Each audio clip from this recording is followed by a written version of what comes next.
Okay. Good. Hey guys, it's Shane Reuter from Strength School. I got Matt Wenning here. Quick introduction. Matt is a 3-time world record holder in powerlifting. He squats 865 pounds. Very, very strong guy. He also has a master's in biomechanics, which means he has the applied knowledge, the education, and also the experience. And we're here talking to him today about training older adults. So for us, just people in their 50s, 60s, 70s or so, we got a lot of those at our gym, and Matt has worked with a lot of those people as well. And the training has to be different, right, Matt? So they're going to come with 50 years of wear and tear, 60 years. It's going to be different than even for people like me and you. So what are some big mistakes people make there, trainers and just people that are going out to the gym on their own, and how would you fix those? Well, the first thing is having the mindset. You know, the first thing you do is, when you look at an older person, is you look at postural deficiency. Yeah. Which is heavily tied into weaknesses. Yeah.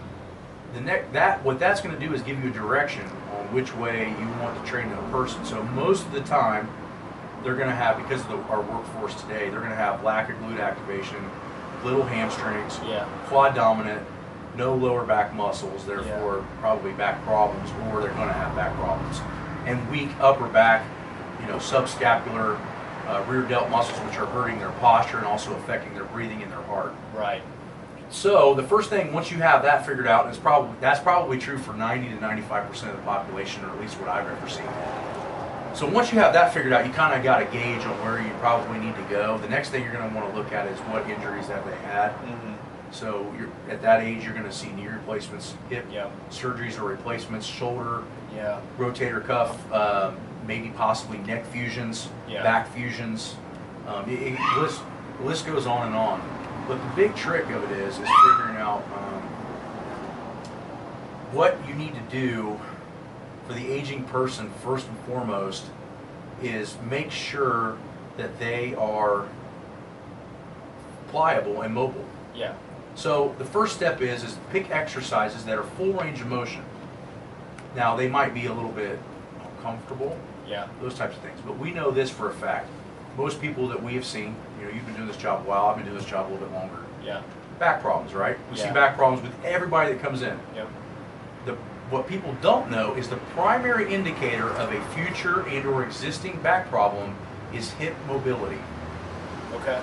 So if the hips are mobile, the chances of you having a back problem or a back injury decrease by a massive amount. Okay.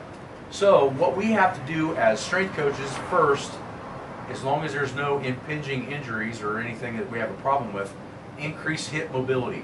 That's going to do two things. One, it's going to decrease our back problem either later or currently. Two, it's going to start protecting the knee, because we can't have hip mobility without hamstrings. Right. Hamstrings and hips work hand in hand. Yeah. So that leads us into the next thing, is what exercises do we pick to fix these things? The next thing we pick is we have a traction-based mindset. So we use a lot of exercises like belt squats, 45-degree back extensions, glute ham raises or back extensions on that, reverse hypers. We use all of these things and these tools that are going to make us very, very strong and coordinated and balanced without the adverse spinal compression. Okay. That's where a normal gym is going to be completely thrown out the window, because if you walk into an LA Fitness or a Lifetime Fitness, probably 95% of the equipment that's in there and 95% of the trainers that think they know what they're doing have no concept of traction versus compression. Right. So if you got somebody that says has a pinched nerve or has a messed up disc and you don't even know it, they don't even walk like it, maybe they don't even know it.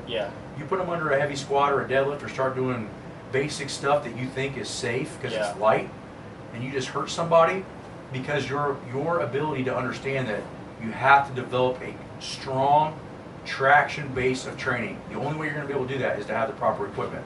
And I can't tell you the last time I walked into a normal gym and saw a belt squat or reverse hyper. Never. And so this could even be exercises that most people usually think are safe, like leg press. Right. Might not be a good option. Right. Squats, even on the Smith machine, would be bad for which people. Which actually are even worse than free squats. Probably worse. Maybe even like lunges, where the bar is not directly on your back, but you still have that weight. So that that gets us into another equation of the situation, which is, with older populations, the things that we would seem to appear to be safer are actually more dangerous. And under an untrained eye, you're actually more damage to yourself than good.